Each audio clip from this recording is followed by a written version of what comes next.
आप देख रहे हैं अमेज नाउ। गंगा, यमुना, राप्ती और गोमती के तटवर्ती इलाकों से खबरें आप तक। नमस्कार, सत्य घटना के आज के अंक के साथ मैं हूं प्रियंका। आप सभी देशवासियों को अमेज नाउ परिवार की तरफ से शारदीय नवरात्र की हार्दिक शुभकामनाएं। शुरुआत करते हैं आज की मुख्य घटनाओं से। मुख्यमंत्री योगी आदित्यनाथ ने पांव पखारकर किया कन्या पूजन। बोले, मातृशक्ति की आराधना हमारे देश की है संस्कृति। वैश्विक महामारी कोरोना के कारण रावण और मेघनाथ का कद हुआ छोटा। गोरखपुर जनपद के सजनवा में सपा द्वारा आयोजित कार्यक्रम में शिरकत करने पहुंची महिला सभा की प्रदेश अध्यक्ष लीलावती कुशवाहा। सीएम योगी आदित्यनाथ की अगुवाई में गोरखनाथ मंदिर से निकलने वाले विजय जुलूस के मद्देनजर जिला प्रशासन ने किया रिहर्सल। और आजमगढ़ में एसपी द्वारा युवक की पिटाई का वीडियो हुआ वायरल। अब सत्य घटना विस्तार। मुख्यमंत्री योगी आदित्यनाथ ने शारदीय नवरात्र की 9वीं तिथि पर गोरखनाथ मंदिर स्थित भवन में विधि विधान के साथ 9वें रूप मां सिद्धिदात्री की पूजा अर्चना करने के साथ ही परंपरागत कन्या पूजन भी किया। उन्होंने मां भगवती के 9 स्वरूपों के प्रतीक 9 कन्याओं, एक बटुक भैरव के पांव पखारकर पहले पूजा अर्चना की। उसके बाद अपने हाथों से भोजन कराकर दक्षिणा के साथ उनकी विदाई की। इस दौरान मंदिर में पहुंची अन्य कन्याओं को भी उसी श्रद्धा भाव से भोजन कराया गया और विदाई भी की गई। कन्या पूजन के दौरान सीएम योगी से पूजा कर बच्चे काफी प्रसन्न नजर आए और अपने प्रतिक्रिया कुछ यूं बयां किया।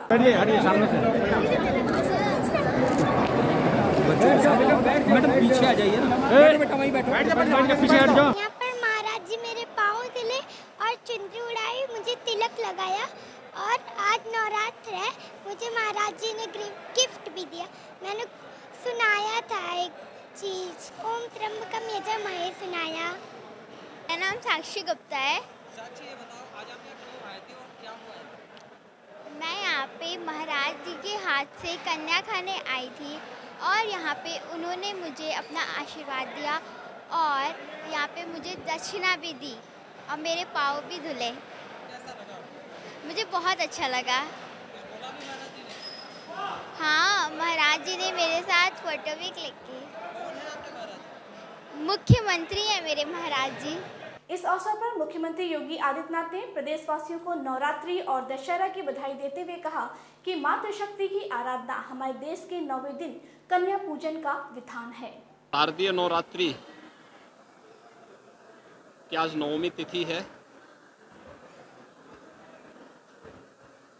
आदिकाल से भारत की सनातन धर्म की परंपरा वर्ष में 2 बार वासंतिक नवरात्रि और शारदीय नवरात्रि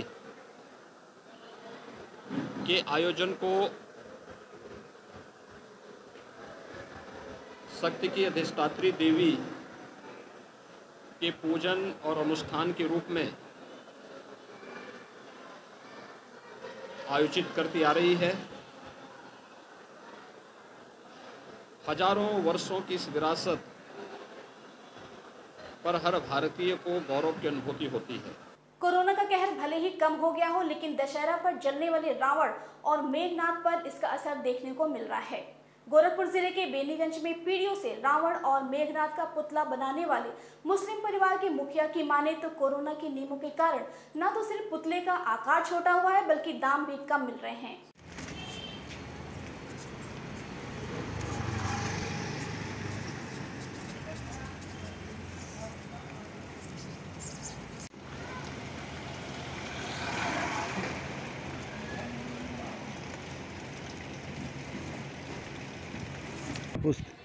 चल रहा है। अच्छा, कितना इस बार क्या क्या क्या बनाए हैं आप? खाली मेघनाथ है, रावण है और लंका है। अच्छा, कोरोना के कारण कुछ कमी आई है कि कुछ कमी आई? कमी आई। कमी है। पहले ज़्यादा बनता था, अब तो छोटा बना है। छोटा भी बना है? हाँ। और ऑर्डर भी कम मिला है? ये ऑर्डर छोटा है, ये जन्माष्टमी से बन रहा हैं? और इस बार कम है पहले की तुलना में, तो बच्चे भी इस काम में आपकी मदद करते हैं? हाँ, सब करते हैं। और कई पीढ़ी से आप लोग करते चले आ रहे हैं। बाप दादे से। क्या नाम है चाचा आपका? मुन्नू पिंटा। गोरखपुर जनपद के सहजनवा स्थित एक मैरिज लॉन में समाजवादी पार्टी द्वारा महिला कार्यकर्ता जागरूकता सम्मेलन का आयोजन किया गया, जिसमें बतौर मुख्य अतिथि समाजवादी पार्टी महिला सभा की प्रदेश अध्यक्ष लीलावती कुशवाहा उपस्थित रहीं। कार्यक्रम को संबोधित करते हुए मुख्य अतिथि लीलावती कुशवाहा ने कहा कि वर्तमान भाजपा सरकार में पूरे प्रदेश की महिलाओं के ऊपर अत्याचार बढ़ गया है, जिसकी वजह से आधी आबादी की स्थिति बद से बदतर हो गई है। इसके साथ ही महंगाई की वजह से हमारे घरों की रसोई की हालत भी खराब हो गई है। जिन बेटियों को कन्या विद्यालय अभी एक यहाँ के पूर्व विधायक के बस्तर से अभी हाल ही में भाजपा में शामिल देखिए, ये समाजवादी पार्टी ट्रेन है, कुछ लोग चढ़ते हैं, कुछ लोग उतरते हैं, इसका कोई वो नहीं है। जो लोग आ रहे हैं सबका स्वागत है और निश्चित तौर से समाजवादी पार्टी की सरकार बनेगी। उत्तर प्रदेश के मुख्यमंत्री अखिलेश यादव जी बनेंगे और 400 सीट उत्तर प्रदेश में लेंगे, इसमें कहीं दुविधा नहीं है। गोरखपुर जनपद के बांसगांव स्थित जगदीशपुर भलवान के निवासी सत्यदेव मौर्य ने उसी गांव के अपने विपक्षियों पर अपनी जमीन को फर्जी तरीके से बेनामा करने का आरोप लगाया है। इस दौरान मीडिया से बात करते हुए सत्यदेव मौर्य ने बताया कि वह और उसका परिवार पिछले कुछ वर्षों से काम की वजह से छत्तीसगढ़ में रह रहा है, जिसका लाभ उठाते हुए उनके विपक्षियों ने उनकी पुश्तैनी जमीन पर फर्जी तरीके से कब्जा कर लिया है। जमीन का मामला है, गाँव जगदीशपुर भलवान तहसील क्या कहते हैं बांसगांव है और थाना का गाँव है और मैं रहने वाला निवासी यही का हूँ। अपना खाने कमाने के लिए छत्तीसगढ़ चला गया हूँ और वहाँ से आना जाना 2012 तक चलता रहा। अब इस दरमियान में कब ये लोग क्या किए, ज़मीन को हेरा फेरी किए, पता नहीं चला। कौन? मेरे चाचा के लड़कों ने। क्या अपने नाम से जमीन करवा ली? अपने नाम से ज़मीन करवा ली है। क्या दिखाया गया? नकल आपने निकाला? क्या था? नकल निकाला हूँ मैं, उसमें ये दिखाया गया है कि उनके कोई औलाद नहीं। किसके? विंध्याचल। विंध्याचल कौन थे? मेरे पिताजी थे। तब इसको लेकर आपने अधिकारियों से मुलाकात की? हाँ, अधिकारियों से मुलाकात किया मैं, तहसीलदार डीएम जी से मिला और गोरखपुर में डीएम जी से मिला, तो कोई सुनवाई नहीं। कितने सालों से आप दौड़ रहे हैं? 3 साल से। क्या चाहते हैं? महानगर के बेतिहाता स्थित समाजवादी पार्टी कार्यालय पर युवा नेता इमरान अहमद के नेतृत्व में दर्जनों युवा समाजवादी पार्टी शामिल रहे। समाजवादी पार्टी में शामिल हुए इन सभी युवाओं को निवर्तमान जिला अध्यक्ष नगीना साहनी, पूर्व मंत्री मोहसिन खान और बिंदा सैनी ने पार्टी की सदस्यता दिलाई। इस दौरान दिलीप यादव, राहुल गुप्ता, मैना भाई, जितेंद्र निषाद सहित अन्य कार्यकर्ता और पदाधिकारी मौजूद रहे। इस संबंध में मीडिया से बात करते हुए निवर्तमान जिलाध्यक्ष नगीना साहनी ने बताया कि आज के युवा समाजवादी पार्टी के राष्ट्रीय अध्यक्ष की बातों से सहमत होकर लगातार समाजवादी पार्टी से जुड़ रहे हैं, क्योंकि युवाओं की अहम भूमिका होती है भविष्य तय करने में।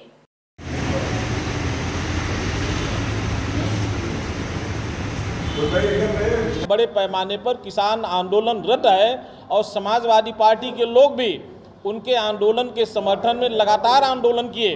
वो पूरे उत्तर प्रदेश में हजारों समाजवादियों के खिलाफ आंदोलन के दौरान मुकदमा दर्ज हुआ, लेकिन समाजवादी पार्टी के लोग पीछे नहीं हटे।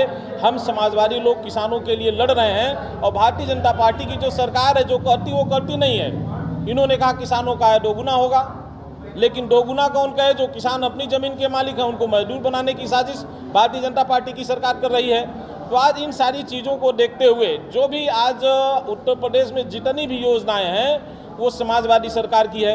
आज सरकार के 4.5 साल बीत जाने के बाद भी हम लोग को फक्र है अपने नेता माननीय अखिलेश यादव जी के ऊपर कि 2012 में जो सरकार बने, आज भी भारतीय जनता पार्टी की सरकार और उनके मुख्यमंत्री समाजवादी सरकार ने जिन कार्यों को किया है और जिसको शुरू कराया है उसी का उद्घाटन आज भारतीय जनता पार्टी की सरकार कर रही है। आजमगढ़ जिले में न्याय की गुहार को लेकर पुलिस ऑफिस पहुंचे ग्रामीणों में शामिल एक युवक को पुलिस कप्तान ने मात्र इसलिए पीट दिया कि वह उनके वाहन के सामने आ गया था। युवक को पीटने के साथ ही पुलिस कप्तान ने उसे अपने ऑफिस में ही बैठा लिया। आपको बता दें कि आजमगढ़ जिले के रौनापाड़ थाना क्षेत्र के रहने वाले परिवार ने बेटी के साथ रेप की शिकायत लेकर एसपी ऑफिस आए थे।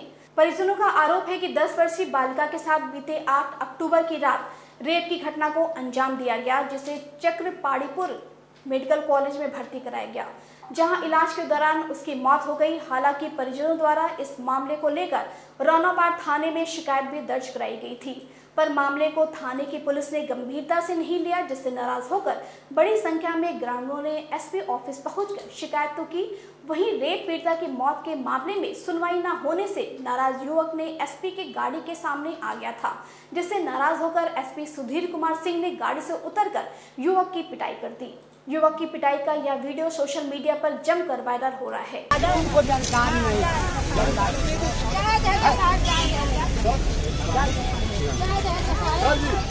कप्तान साहब के हम मिल के हम लोग एक दरखास्त देकर आए, तो कप्तान साहब दरखास्त जब लिए तो लेने के बाद साफ शब्दों में दरखास्त के देखते हुए कप्तान साहब ने कहे कि ये जो भी हुआ है ये बलात्कार नहीं है, मर्डर नहीं है, इसको बीमारी है। पोस्टमार्टम की रिपोर्ट बता रही है जो कि कोई बीमारी नहीं थी। 10 साल की लड़की थी, कोई बीमारी हालत में नहीं थी वो। लेकिन कप्तान साहब का कहना ये हुआ और कप्तान साहब साफ शब्दों में कहे कि मैं आप कह रहे हैं तो मैं मुकदमा दर्ज कर रहा हूँ, लेकिन मुकदमा से कुछ होगा नहीं। ये चीज़। दूसरी चीज़, वो अरेस्ट नहीं होगा, अरेस्ट नहीं होगा। चलिए मैं कह रहा हूँ तो मैं दरखास्त लिख रहा हूँ FIR, लेकिन FIR से कुछ होने वाला नहीं है। ये भी कहे हैं कि यदि झूठी बात निकल गई तो कह दीजिएगा आप मुसहर लोगों को, वो भी तैयार रहेंगे जेल जाने के लिए। इसके बाद हम लोग बाहर निकले तो बाहर निकलने के बाद एक लड़का था, उनके गाड़ी के ऊपर उन्होंने हाथ रख दिया। अब मैं वहाँ मौके पर था, मैंने कहा बेटा हट जाओ, जाने दीजिए, क्योंकि सर से मुझसे बात हो गई कप्तान साहब से। लेकिन लड़का वहाँ खड़ा हो गया, हटा लड़का, मेरे जाने से हट गया। लेकिन इतना ही में कप्तान साहब निकल के बाहर उस लड़के को घसीट के पकड़ लिए, उससे कान पकड़ के उसको घसीट कर ले गए अंदर ले जाकर उसको कुटमस किए होंगे। और कुटमस करने के बाद इस समय प्रेजेंट समय में अभी एलाइव विभाग के जो इंस्पेक्टर साहब से हमारी बात हुई है, वो कहें कि वो कोतवाली में ले गए हैं लड़के को। थाना रौनापाड़ क्षेत्र के कुछ पुरुष और महिलाएं मुझसे जन सुनवाई के दौरान मिले थे और उनके जो एप्लीकेशन थी उस पर सम्यक सुनवाई के उपरांत मेरे द्वारा उसमें मुकदमा पंजीकृत करने का आदेश तत्काल कर दिया गया था, उन्हीं के सामने कर दिया गया था। और जन सुनवाई के उपरांत जब मैं बाहर निकला तो मेरी गाड़ी के आगे एक कम उम्र का लड़का गाड़ी के आगे लेट गया तथा कुछ और लोग पत्थर मारने के लिए सामने आ गए। उसी पर मेरे द्वारा गाड़ी से उतरकर उस लड़के को वहां से गाड़ी के आगे से हटाकर अंदर ऑफिस में ले जाकर भेजा गया और उसे कुछ देर बाद समझा बुझाकर छोड़ दिया गया। इसमें कुछ लोग राजनीतिक लाभ लेने के लिए इस तरह का ट्वीट उन्होंने किया सोशल मीडिया पर किया, इसकी कोई सत्यता नहीं है। भारतीय संस्कृति और संस्कार की जड़ें कितनी गहरी और मजबूत है, इसका अंदाजा इसी बात से लगाया जा सकता है कि अपने माता पिता की याद में एक अधिवक्ता ने राधा कृष्ण का एक छोटा किंतु भव्य मंदिर का निर्माण कर डाला और आज उन्हीं की याद में जगराता भी आयोजित हुआ। तकरीबन 2 वर्ष पूर्व अपने जीवन काल के 100 वर्ष पूरे कर चुके अधिवक्ता प्यारे मोहन सरकार ने इस दुनिया से विदा ले लिया। उनकी याद में उनके पुत्र अधिवक्ता राजेश मोहन सरकार ने अपने आवासीय परिसर में ही एक छोटा सा राधे कृष्ण का मंदिर निर्मित कराया। नवरात्रि बेला में हर जगह माता की धूम है, ऐसे में इस मंदिर पर भी जगराता का आयोजन हुआ, जिसमें आसपास की महिलाओं ने बढ़ चढ़कर हिस्सा लिया। सरकार परिवार की एक महिला ने बताया कि ऐसे आयोजनों से हम अपने बुजुर्गों को भी याद करते हैं और धार्मिक भावनाएं समाज को गलत दिशा में जाने से रोकती हैं।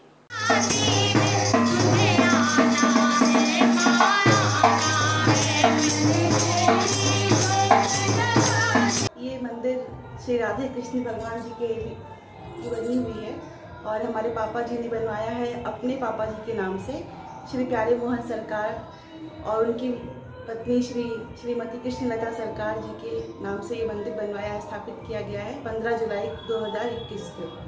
और यहाँ पे हमारे यहाँ माता जी भी हैं, हनुमान जी भी हैं और श्री चित्रगुप्त महाराज जी भी हैं, गणपति जी हैं। और हम लोग आज रात में माता जी का जागरण किए हैं, माता की चौकी रखी हैं और नवरात्रि में माता जी की कृपा सब पे बनी रहे, यही कामना है। शारदीय नवरात्र का पर्व पूरे देश में श्रद्धा और उत्साह के साथ मनाया जा रहा है। इसी क्रम में गोरखपुर में भी पंडालों में स्थापित मां दुर्गा की प्रतिमा देखते ही बन रही है। शहर के अलग अलग इलाकों में बैठाई गई मां दुर्गा की प्रतिमा जहां श्रद्धालुओं को आकर्षित कर रही है, तो वहीं रंग बिरंगे लाइटों से सजे पंडाल भी लोगों को अपनी तरफ आकर्षित करने में कोई कोर्स कसर नहीं छोड़ रहे हैं।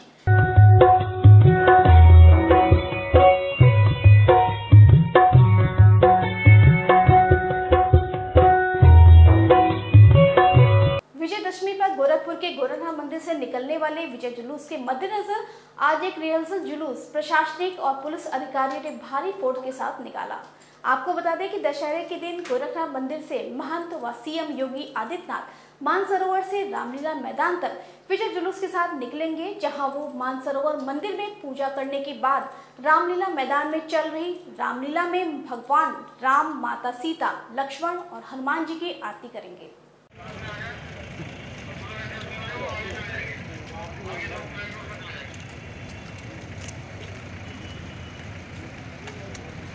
सत्य घटना के आज के अंक में बस इतना ही।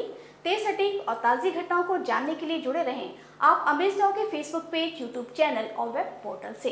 इसी के साथ अनुमति दीजिए, नमस्कार। आप देख रहे हैं अमेज नाउ। गंगा, यमुना, राप्ती और गोमती के तटवर्ती इलाकों से खबरें आप तक।